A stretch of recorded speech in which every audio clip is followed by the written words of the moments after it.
So the first question we start every podcast with is, what political ideology or philosophy would you say you identify with?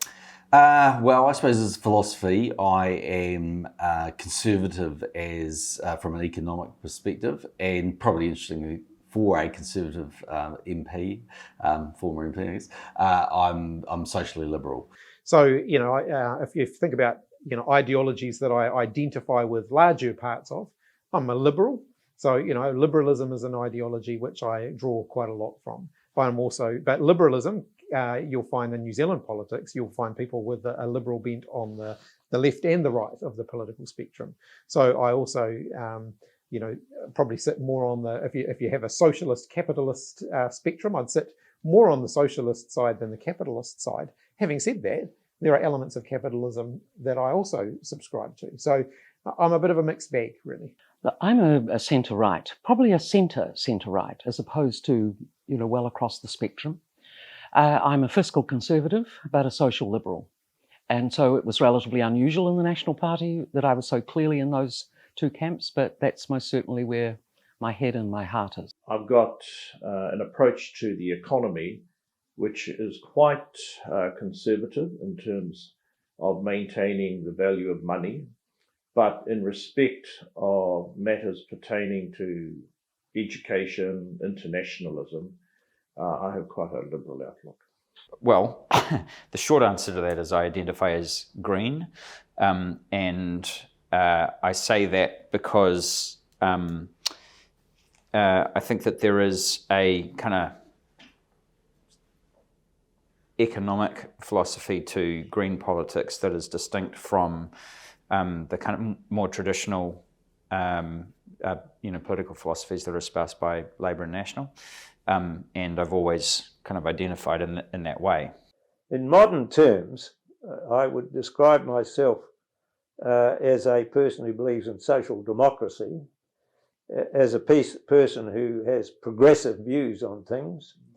I don't believe in communism, and I think it's a pragmatic approach to some degree. I think people who made ideological arguments in New Zealand politics don't fare very well.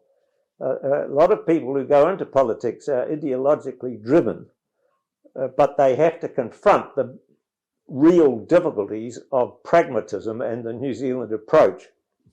Yeah, it's pro-Māori. Cool. Which is not left and it's not right, it's pro-Māori. I think it's far too simplistic to look for that as well.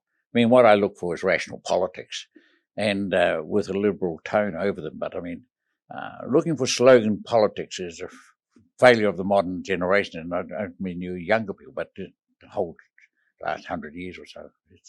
We have to have politics that are rational, that are thought through, policies that are thought through.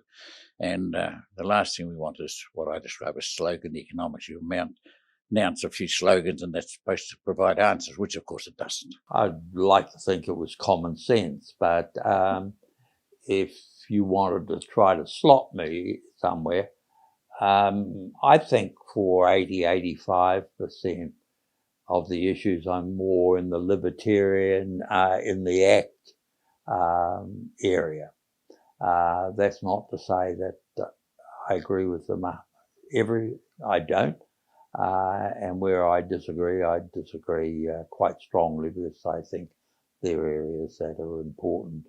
I mean, I think, obviously I was a National Member of Parliament for 12 years. I'd consider myself centre-right, but strong social conscience and very liberal socially.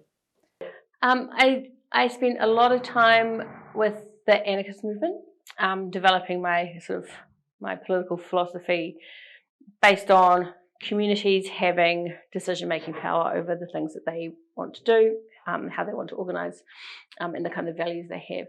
I spent a lot of time in Māori political movements, and I think the values of those two are very similar to each other.